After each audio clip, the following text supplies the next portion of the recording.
Hello and welcome to the channel Jai study. My name is Priyanshu Dubey. हम लोग आधुनिक भारत के अंतर्गत ये हम लोग का परीक्षा क्रांति प्रोग्राम, जिसमें हम लोग कर रहे हैं, एक तो सुबह कर रहे हैं रिव्यू ऑफिसर, समीक्षा अधिकारी, सहायक समीक्षा अधिकारी, जहाँ पर हम लोग इंडियन पॉलिटी के लेक्चर आपको मिल जा रहे होंगे। सुबह सुबह 8 से 9 के, मोस्ट प्रोबेबली 9 से 10 के बीच में मैं वीडियो अपलोड कर देता हूँ। 9 to 10 AM के बीच में वीडियो अपलोड कर देता हूँ। वहाँ पर आप देख सकते हैं रिव्यू ऑफिसर, समीक्षा अधिकारी, सहायक समीक्षा अधिकारी 2021 के लिए इंडियन पॉलिटी के वीडियो अपलोड हो रहे हैं। 3 लेक्चर अभी तक हो चुके हैं। आप अपने नोट्स बनाते रहिए साथ में, तो आपको फ़ायदा रहेगा। इसके साथ में ही शाम के समय में हम लोग आधुनिक भारत का इतिहास कर रहे हैं अपर पीसीएस, अपर के लिए अपर पीसीएस 2021, जिसका एग्ज़ाम जून में होना है उसके लिए। और समीक्षा अधिकारी के लिए हम सुबह के समय में लेक्चर ले रहे हैं। तो आप वहाँ पर जाकर रिव्यू ऑफिसर के लिए भी आप वीडियो देख सकते हैं। साथ में यूपी पीसीएस अपर 2021 के लिए, पीसीएस 2021 प्री कम मेंस के लिए हम लोग यहाँ पर बैचेस चला रहे हैं, जिसमें आज मेरा ये मॉडर्न इंडिया का 3rd लेक्चर है। ठीक, साथ में नोट्स बनाते चलेंगे तो आपको फ़ायदा रहेगा आपके आने वाले एग्ज़ाम में। इसके साथ में ही अगर आपको पेड कोर्स की जानकारी लेनी है, जिसके अंतर्गत आपको पेड कोर्स में डिफरेंट टेलीग्राम कार्यक्रम चल रहे हैं, जहाँ पर आपको पेड कोर्स में पीडीएफ प्रोवाइड कराई जाती हैं। साथ में आपको टेस्ट सीरीज़, अगर आप उसमें ज्वाइन करेंगे तो आपको टेस्ट सीरीज़ का फ़ायदा होगा। Answer writing pre cum mains में ये भी एक टेलीग्राम ग्रुप बना हुआ है, जिसमें ऑलरेडी लोग जुड़े हुए हैं। इसके साथ ही आपको करंट अफेयर का पीडीएफ वहाँ पर मिलता रहेगा। साथ में आपका जीएस 1 2 3 4 का जो भी पीडीएफ आपका होगा वो आपको वहाँ पे अवेलेबल करा दिया जाएगा, जिसके द्वारा आप अपना तैयारी सुचारू रूप से कर पाएंगे। ठीक है, तो ये है अपर पीसीएस 2021 के मॉडर्न हिस्ट्री के लिए लेक्चर नंबर 3।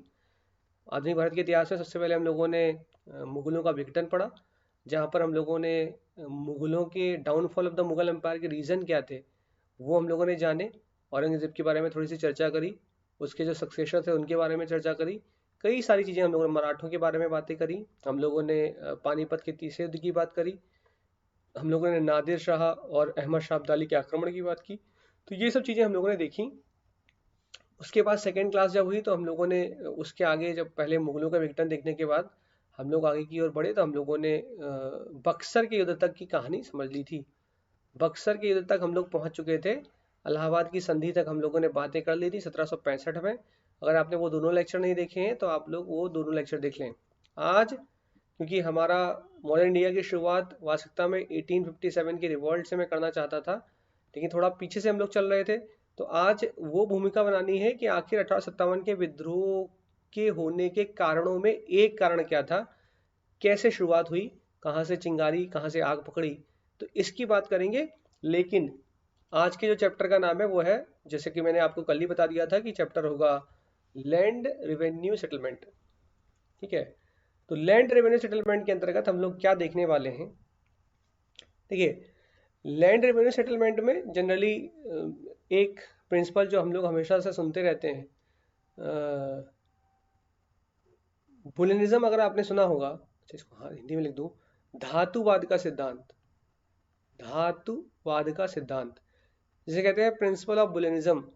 धातुवाद का सिद्धांत क्या था कि जितनी आपके पास बुलियंस होंगी, जितनी आपके पास धातुएं, मेटल होगा, मेटल जितना आपके पास होगा, अब मेटल में लोहा तो नहीं कहेंगे, जो उस वक्त की सबसे अच्छी धातु, जैसे सोना जितना आपके पास होगा उतना ही आप पावरफुल होंगे। ऐसा कॉन्सेप्ट जब भारत में धीमे धीमे यूरोपियन कंपनीज के आने का प्रारंभ हुआ, अंग्रेजों ने अपने जो समकक्ष लोग थे, पुर्तगाली, डच और फ्रांस, इन लोगों को पीट पाट दिया। उसके बाद ऐसा बोला गया कि बुलियनिज्म का कॉन्सेप्ट जो चल पड़ा था विश्व स्तर पे, जहाँ पर ऐसा कहा गया कि जितना आपके पास धातु होगा, जितनी आपके पास बुलियन होगी, उतना आप पावरफुल होंगे। तो वास्तविकता में हो क्या रहा था, हो ऐसा रहा था कि ये है इंडिया, ये है ब्रिटिश, मतलब इंग्लैंड। इसमें बोला जाएगा कि जनरली क्या हो रहा था कि भारत के पास, भारत की हर चीज़, मतलब भारत का एक्सपोर्ट बहुत हाई क्वालिटी में था, क्योंकि यहाँ के मसाले बड़े अच्छे थे, मुनकरी, हर चीज़ यहाँ का A1 क्वालिटी का था। तो यहाँ से सामान जाता था ब्रिटिश इंग्लैंड के पास, और वहाँ से पैसा पहुँच रहा था इंडिया के पास। वास्तविकता में बुलियन प्रिंसिपल कहता है the more bullions you have the more powerful you have, जितना आपके पास बुलियन होगा उतने आप शक्तिशाली होंगे। लेकिन यहाँ पर तो कहानी उल्टी चल रही है, प्रोडक्ट जा रहा है इंग्लैंड में और माल आ रहा है, मनी आ रही है इंडियंस के पास, तो वास्तविकता में बुलियन धातु का जो फ्लो है वो इंडिया की तरफ है। जबकि इनका क्या कहना है इंग्लैंड वालों का, the more bullions you have the more powerful you have, तो इनको बुलियन अपनी तरफ खींचनी है, इस फिगर को उल्टा करना होगा। इस फिगर को उल्टा करने के लिए जो नीतियां अपनाई गई उनमें एक नीति थी भू राजस्व व्यवस्था, लैंड रेवेन्यू सेटलमेंट। ठीक, लैंड रेवेन्यू सेटलमेंट, जिसके अंतर्गत रॉ मटेरियल, भारत का ही रॉ मटेरियल, इंडिया का है रॉ मटेरियल, इंडिया का रॉ मटेरियल ले जाया गया इंग्लैंड, जहां पर इस रॉ मटेरियल को प्रोसेस किया गया। उस प्रोसेस करे हुए रॉ मटेरियल को यहाँ से रॉ मटेरियल लेके जा रहे हैं, रॉ मटेरियल यहाँ से लेके जा रहे हैं, यहाँ से रॉ मटेरियल इंग्लैंड लेकर जा रहे हैं, इसकी प्रोसेसिंग की जा रही है, पैकेजिंग की जा रही है और उसके बाद बेचा किसको जा रहा है, इंडिया को। प्रोडक्ट बना के बेच किसको रहे हैं, इंडिया को। हमारा ही रॉ मटेरियल हमको पैकेजिंग करने के बाद हमको बेच दिया जा रहा है। बुलियंस कहाँ पहुंच रही हैं, इंग्लैंड के पास। धातुएं कहाँ जा रही हैं, मेटल कहाँ जा रहा है, इंग्लैंड के पास। और सिर्फ इतने से संतुष्टि नहीं होने के बाद, जब नहीं संतुष्टि इतने से भी हो रही है, तो तब एक प्रक्रिया, मतलब एक नीति जो आई, जिसको मैं बार बार बोल रहा हूँ, लैंड रेवेन्यू सेटलमेंट, जिसके द्वारा भू राजस्व व्यवस्था के अंतर्गत भू जमीन के द्वारा राजस्व की प्राप्ति करी गई। इसका मतलब ये बिल्कुल नहीं है कि जमीन में सोना वोना उगा दिया गया। लगान वसूली का ये कार्यक्रम शुरू हुआ, जिसमें हम लोग जनरली पढ़ते हैं, जनरली आप 4 पढ़ते हैं, लेकिन मैं 3 पर ही फोकस करता हूँ। कौन सी 3 व्यवस्थाएं हैं, तो ये 3 व्यवस्थाएं देख लीजिए कौन सी हैं। नंबर 1, एक तो है परमानेंट सेटलमेंट, जिसे हम लोग कहते हैं जमींदारी व्यवस्था, या फिर परमानेंट स्थायी बंदोबस्त, या फिर जमींदारी व्यवस्था, इस्तिमरारी भी कहते हैं। दूसरा है रैयतवाड़ी, रैयतवाड़ी तो इंग्लिश में लिख देता हूँ, रैयतवाड़ी। और ये रैयतवाड़ी में क्या है बताते हैं, क्या रैयतवाड़ी। और एक है महलवाड़ी।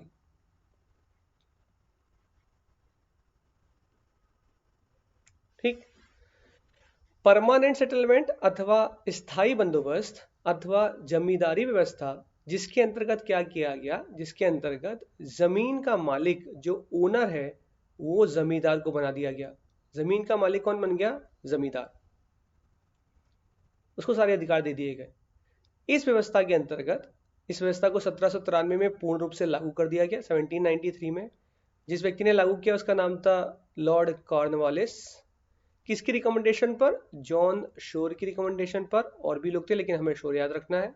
जॉन शोर की रिकमेंडेशन पे क्या किया गया, कहा गया कि आप लगान वसूलेंगे, उस लगान में 10/11 भाग तो आपके पास और 1/11 मतलब सॉरी 1/11 भाग 10/11 भाग ब्रिटिशर्स को दे देंगे, जबकि 1/11 भाग जमींदार के पास रहेगा।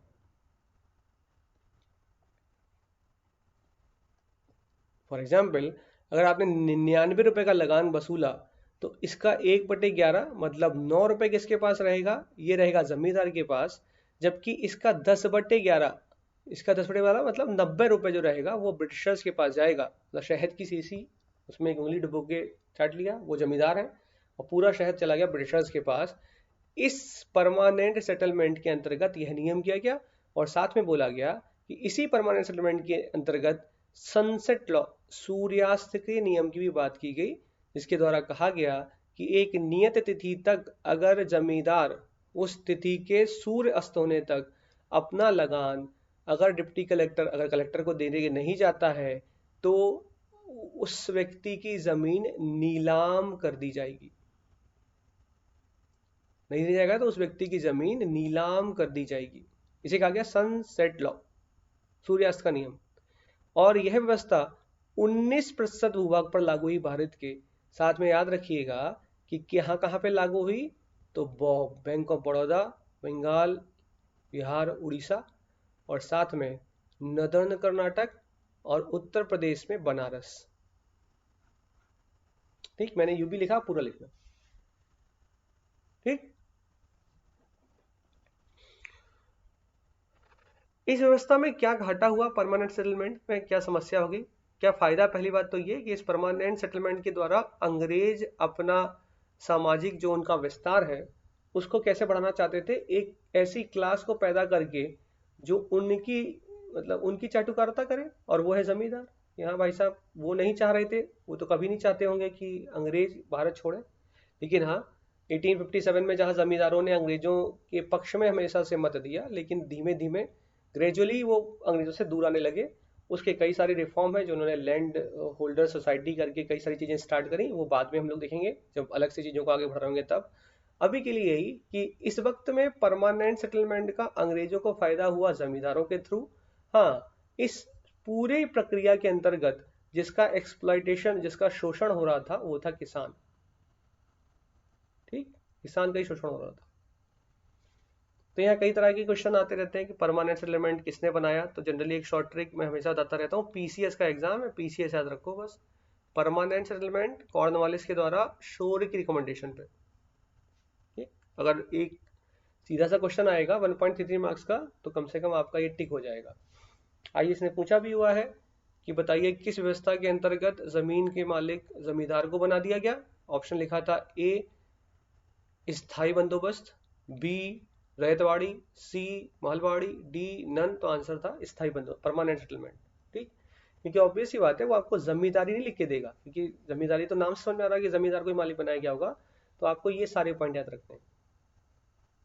ठीक, इस व्यवस्था के अंतर्गत क्या घाटा हुआ अंग्रेजों को, कि सनसेट लॉ के अंतर्गत बोला गया कि अगर आप जमीन की लगान जो रेवेन्यू वो जनरेट अगर आप उस डेट तक नहीं कर पाएंगे तो उस डेट के बाद आपकी जमीन किसी और को नीलाम कर दी जाएगी। जमींदारों ने इसका तोड़ निकाला। अंग्रेज मतलब भारतीय हमेशा से जुगाड़ में आगे रहते हैं, भारतीयों ने इसका तोड़ निकाल लिया कि जब भी जमीन नीलाम हुई तो नीलाम हुई तो अपने ही सगे संबंधी को लाइन में लगा के फिर से जमीन अपने पास ही ले ली, है ना। सेकेंड ये कि अंग्रेजों का कहना था इस जमींदारी व्यवस्था के अंतर्गत कि जितना हमको पैसा चाहिए, फॉर एग्जाम्पल अगर एक्स क्वांटिटी हमको चाहिए, अगर तुमने वो हमको पहुंचा दी, उसके अतिरिक्त जो भी कुछ तुम पैदा कर रहे हो, जो भी कुछ तुम पैसा अपने पास ले रहे हो लगान रूप में, उससे हमें कोई मतलब नहीं है, वो तुम्हारे पास हमेशा से रहेगा।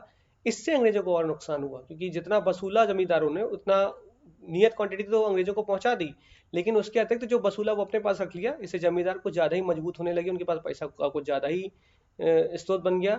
साथ में ये वाली व्यवस्था जो मैंने आपको बताया कि जब नीलाम हुई तो अपने ही सगे संबंधी को लगा के जमीन फिर से अपने नाम ही करवा ली। इन सब चीजों से जब इस व्यवस्था के जो लूप होल थे, इसके बाद एक नई व्यवस्था का जन्म हुआ इसी कारण से, जिसका नाम है रैयतवाड़ी व्यवस्था। रैयतवाड़ी व्यवस्था में क्या बोलेंगे हम लोग कि रैयतवाड़ी व्यवस्था में जो जमीन के मालिक थे रैयत थे, मतलब किसानों को ही जमीन का मालिक बना दिया गया। इस बात को आपको समझना पड़ेगा कि वास्तविकता में भारत में अंग्रेजों के आने के बाद मतलब जो कंपनी आई उसको ये अच्छे से पता था कि अगर आप किसान के पास, अगर आप मतलब अगर अंग्रेज किसान के पास, अगर इंग्लिश किसान के पास, फार्मर के पास पहुंच के कहता कि हमको लगान दे दो, तो ऑब्वियस ही बात है कि ये फार्मर इस अंग्रेज को लगान नहीं देता, गोली देता। क्योंकि उस वक्त के किसान के लिए जो वो पैदा कर रहा है वो उसके परिवार के लिए है। उसके सामने अब इंग्लिश चाहे बंदूक लेके खड़े हो जाए चाहे गोली मार दें, और वास्तविकता में वो इतने पढ़े लिखे भी नहीं है, अनएजुकेटेड हैं, उनके लिए वो कमाई हुई जो दिन भर की कमाई है वो बहुत इंपॉर्टेंट है। तो इंग्लिश अगर कहेंगे भी कि हमको पैसा दे दो तो फार्मर किसान नहीं देने वाला। हाँ, किसान उसको जरूर पैसा दे देगा जो लोकल गुंडा होगा, जो लोकल गुंडा होगा उसको पैसा दे देगा। और वो लोकल गुंडा अंग्रेजों ने किसको बना के किसको अपना साथी बना लिया था, जमींदार को। कि भैया देखो तुम्हारी बातें तो सुनेंगे किसान, हमारी बातें नहीं सुनेंगे चाहे कुछ भी होता रहे। किसान अंग्रेजों से नहीं डरेंगे, उनको जानते नहीं है, और जिनको हम जानते नहीं है उनको उनसे हम डर के करेंगे क्या। सही बात है ना, उनको उनसे हम डर के करेंगे जिनको हम जान ही नहीं रहे। तो ये आप अपने लिए भी हमेशा से लागू रखिए कि जिसको आपने, कई लोग ऐसे होंगे, चलिए पहले पढ़ लें उसके बाद ये बात करेंगे। रैयतवाड़ी में क्या है, तो ये मैं रैयत में आपको बता रहा था कि रैयत के अंतर्गत क्या होगा, किसान, किसान को ही, रैयत को, किसानों को जमीन का मालिक बना दिया गया। किसानों को जमीनों का मालिक बना दिया गया, ये इसलिए बना दिया गया क्योंकि परमानेंट सेटलमेंट के लागू होने के बाद किसान बहुत हद तक अंग्रेजों से वाकिफ हो चुके थे। उन्हें पता था ये आका लोग हैं, इनको पैसा पहुंचाना होता है, उन्हें पता है ये बात। किसान अब फैमिलियर हो चुके हैं हर चीज से। वही बात है, आपको रोज पता लगने लगे, तो किसानों को रोज पता लगने लगा था कि हाँ आका हमारे इंग्लिश है, इनको पैसा पहुंचाना होता है। तो वास्तविकता में अंग्रेजों ने बिचौलियों, जो मीडिएटर हैं, इनको खत्म करने के लिए एक नई व्यवस्था पैदा की, इसका नाम था रैयतवाड़ी सेटलमेंट, जहां पर रैयतों को, किसानों को जमीन का मालिक बना दिया गया। तो यहाँ पर आपको याद रखना है कि वास्तविकता में 1819 टाइम पीरियड। इसके अलावा दो नाम जनरली यहाँ पर लिए जाते हैं कि Thomas Munro, Thomas Munro plus Charles Reid. इनकी रिकमेंडेशन पर ये रैयतवाड़ी सिस्टम आया। आपको याद रखना है कि रैयतवाड़ी सिस्टम के अंतर्गत जनरली कहा जाता है nature of the crop and quality of the land. Nature of the crop और क्वालिटी ऑफ द लैंड के आधार पर, लगान प्रोडक्शन के आधार पर नहीं दे रहे हैं, लगान देना है किसान को nature of the crop, nature of crop और क्वालिटी ऑफ लैंड, इन आधारों पर लगान देना है। ठीक, साथ में आपको याद रखना है किन कौन कौन से एरिया में ये रैयतवाड़ी सेटलमेंट लागू किया गया। तो आपको ये याद रखने एरिया हैं बम्बई, मद्रास, मुख्य रूप से ये एरिया आपका रखना है असम। ठीक, और ये व्यवस्था जो लागू हुई ये 45 to 50% भूभाग पे लागू हुई रैयतवाड़ी व्यवस्था। ठीक है, इसके बाद हम लोग पढ़ते हैं महलवाड़ी। यहाँ पर आप जनरली पढ़ोगे, महलवाड़ी में नाम पढ़ रहे होगे आप हॉल्ट मैकेंजी का, हॉल्ट मैकेंजी। इसके अलावा आप पढ़ रहे होगे कि महलवाड़ी में महल का मतलब होता है एक समूह, कम्युनिटी के द्वारा, जहां पर रैयतवाड़ी में किसानों के द्वारा लगान अंग्रेजों को दिया जा रहा था क्योंकि किसान को ही जमीन का मालिक बना दिया गया। वहीं पर महलवाड़ी में एक महल, एक कम्युनिटी, एक गांव को जमीन का लगान दिया, एक गांव को जमीन का लगान अंग्रेजों को देना है। यहाँ पर सबसे बड़ी समस्या ये हो गई कि जो प्रधान हो गए, जो गांव के प्रधान हुए, वो सत्ता पर काबिज हो गए। तो ये महलवाड़ी सेटलमेंट व्यवस्था लागू की गई। इसके लिए कहा गया कि ये लगभग 30% एरिया पे लागू हुआ। और ये किन किन स्थानों में लागू हुआ, तो ये सेंट्रल प्रोविंस, मध्य प्रांत में, मध्य प्रांत के अलावा यूपी कुछ क्षेत्र में और पंजाब, इन जगहों पर ये महलवाड़ी व्यवस्था लागू हुई। ठीक, जनरली क्वेश्चन आपसे कहाँ से उठा उठा के पूछ लेता है, वो क्वेश्चन आपसे यहीं से उठा उठा के पूछेगा कि बताइए महलवाड़ी किन क्षेत्रों में लागू हुई, या बताइए बंगाल प्रेसिडेंसी में कौन सी व्यवस्था लागू थी, या बताइए मद्रास प्रेसिडेंसी में कौन सी व्यवस्था लागू थी, या बताइए कि कौन सी लैंड रेवेन्यू सेटलमेंट सबसे अधिक एरिया पर लागू हुआ। तो ऐसे क्वेश्चन वो आपसे पूछ सकता है। बस 1 मिनट रुकिएगा। तो आपको इस प्रकार से क्वेश्चन पूछ लेगा परेशान करने के लिए। तो आपको मैं शायद सारी चीजें मैं आपको बता चुका हूँ।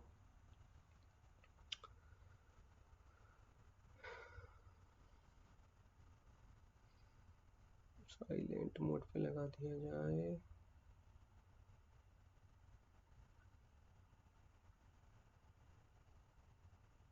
ठीक है, ठीक है। तो ये मैंने आपको सारी चीजें इसमें बता दी। इससे इससे बाहर आपको नहीं पूछा जाएगा जनरली, इससे अंदर ही सब कुछ आ जाएगा। ठीक है, जहाँ ज्यादा एक क्वेश्चन और आ सकता है कि सबसे पहले रैयतवाड़ी सेटलमेंट कहाँ पर लागू हुआ। तो ये याद रखिएगा, सबसे पहले रैयतवाड़ी सेटलमेंट लागू हुआ 12 महल में, तमिलनाडु, तमिलनाडु के 12 महल में। तो ये आप नोट्स सही बनाइएगा, मेरे गंदे लग रहे होंगे, आप साफ सुथरा बनाना एकदम 12 महल।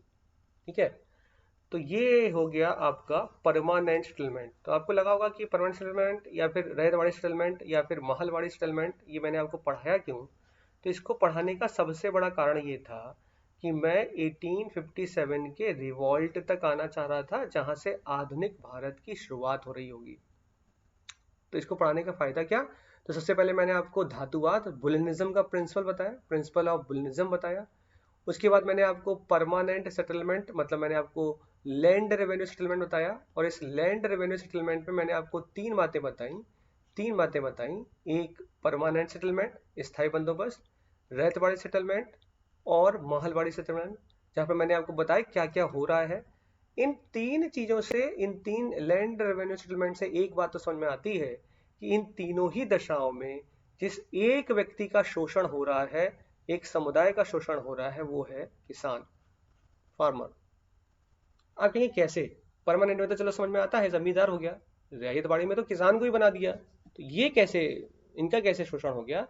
देखिए, रैयतवाड़ी में जब किसानों को बनाया गया कि आपको लगान देना है on the basis of quality of the land and the nature of the crop, लेकिन प्रॉब्लम क्या है कि इस जमीन की विशेषता और फसल की प्रकृति के आधार पर आपको रेवेन्यू हमें देना है, नहीं दे पाए जितना लगान चाहिए था, तब वो लगान कैसे पहुंचाएंगे अंग्रेजों को, क्योंकि जमीन तो उनकी वहां से, उनके यहाँ से छीन ली जाएगी अगर लगान नहीं दिया।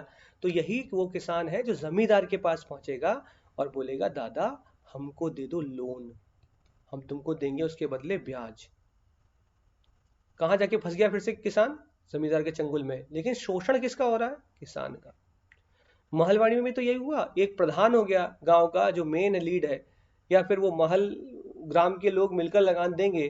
फाइनली जो प्रॉस्परस किसान है, जो धनी धनाढ्य किसान है, उन्होंने तो, धनाढ्य तो पहली बात कोई भारत में था ही नहीं किसान पुराने जमाने में, लेकिन कहा ऐसा जाएगा जो प्रॉस्परस किसान है, जो दे सकने में योग्य है, उन्होंने तो पैसा दे दिया उस ग्रुप का। लेकिन जो गरीब हैं वो किसान क्या करेंगे? फिर कहाँ जाएंगे पैसा लेने के लिए? जमींदार के पास। भैया पैसा दे दो, हम सूद देंगे तुमको, ब्याज देंगे। तो चंगुल में कौन फंस रहा है? किसान। फाइनली कौन शोषण, एक्सप्लॉयटेशन किसका हो रहा है? किसानों का। और जब किसानों का शोषण इतना हो गया कि किसान एकदम शोषित होते होते उनके हाथ से जमीन निकल गई, हर चीज उनके हाथ से फिसल चुकी है, तो वो सड़क पर आ गए। तो ब्रिटिशर्स ने उनको आके बोला कि देखो, आप आ चुके हो जमीन पे, ऐसा करो हमारी ब्रिटिश आर्मी ज्वाइन कर लो, पैसा देंगे हम तुमको, महीना में 5 रुपया, खाना देंगे, और आप हमारी जॉब कर लो। जब उसके हाथ में कुछ भी नहीं, उस किसान के हाथ में, तो उसने क्या किया? उसने कर ली ब्रिटिश आर्मी की जॉब ज्वाइन। भारत में कहा गया कि वास्तविकता में यही वो व्यक्ति था जो 1857 के रिवॉल्ट में, वास्तविकता में क्या किया गया? 1857 का विद्रोह, यही एक क्रांति के रूप में कही जाती है। इवन ये कहा जाता है कि इसे सैनिक विद्रोह कहते हैं, कभी कभी कहते हैं इसे किसानों का विद्रोह है, क्योंकि वास्तविकता में जो किसान हैं वही तो सैनिक बने उस आर्मी में, ब्रिटिश आर्मी में। ठीक है, ओवरऑल वो किसान ही सारे सैनिक नहीं थे, लेकिन यूरोपियन भी थे, लेकिन किसानों का भी तो कुछ ना कुछ टेक था ही उसमें। तो कहा जाता है कि ये एक सैनिक विद्रोह था। इसको विद्रोह और क्रांति में क्या अंतर हो जाता है? देखिए, विद्रोह जब होता है तो उस विद्रोह का कोई भी नेता नहीं होता। विद्रोह जो भीड़ होती है वो उग्र होती है, भीड़ का कोई नेता नहीं होता। विद्रोह सुधारों के लिए नहीं होते, विद्रोह तख्ता पलट के लिए किए जाते हैं, जबकि रिफॉर्म सुधार के अंतर्गत किए जाते हैं। ठीक है, सुधार होंगे तो क्रांति आएगी। ठीक, विद्रोह जल्दी आर्मी करती है, और जब भी विद्रोह शब्द आपके सामने आएगा कि म्यांमार में विद्रोह हो गया, तो आपके लिए एक नेगेटिव कॉन्सेप्ट दिखाई देता है। लेकिन जब भी आपके सामने क्रांति शब्द आता है तो आपके सामने एक पॉजिटिव आता है टर्म, कि हाँ, रिफॉर्म, सुधार होने की गुंजाइश दिखती है। यही कारण था कि अंग्रेजों ने इसे पोर्ट्रे किया कि ये 1857 का रिवॉल्ट है, ये सैनिकों का विद्रोह है जिन्होंने सरकार के विरुद्ध विद्रोह कर दिया। इसे क्रांति का नाम नहीं दिया गया, क्योंकि मैं आपसे बार बार कहता हूँ, जब ब्रिटिशर्स से पूछा जाता था कि भारत पर आप शासन क्यों चलाना चाहते हैं, तो ब्रिटिशर्स का कहना था, तानाशाही है, यहाँ के लोगों को रूल ऑफ लॉ सिखाना चाहते हैं हम यहाँ पर कानून का नियम क्या है ये सिखाना चाहते हैं। एक बार हम इन्हें ये सिखा देंगे तो हम यहाँ से निकल लेंगे। वास्तविकता में अगर विश्व को ये पता लग जाएगा कि किसानों की क्रांति है, किसान परेशान है यहाँ पर क्योंकि शोषण हो रहा है उनका, तो ब्रिटिशर्स की थू थू हो जाएगी। तो इसे क्या कहा गया? सैनिक विद्रोह है। यही कारण था कि बेंजामिन डिज़रायली नाम के इस व्यक्ति ने इसे कहा गया, इसने कहा कि रिवॉल्ट ऑफ 1857, ये तो 1857 का विद्रोह था। ठीक, तो कुछ विभिन्न मत जो 1857 से संबंध में लोगों ने कहा है, किसी ने कहा वॉर ऑफ इंडिपेंडेंस, किसी ने कहा फर्स्ट वॉर ऑफ इंडिपेंडेंस, किसी ने कुछ कहा neither first nor war of independence, किसी ने कुछ बोला, किसी ने बोला आर्म्ड रिबेलियन, कई बातें की गई, ग्रेट रिबेलियन किसी ने बोला, ग्रेट महान विद्रोह बोला किसी ने, ग्रेट रिबेलियन। तो ये सब चर्चाएं करेंगे जब 1857 को पढ़ रहे होंगे वास्तविकता में, तब फाइनल लगने के बाद भी बज गया। इसीलिए मैं टाइम लेके उसको कर रहा था कि दो सिम में एक में ही लग पाया, दूसरे में लग ही नहीं पाया।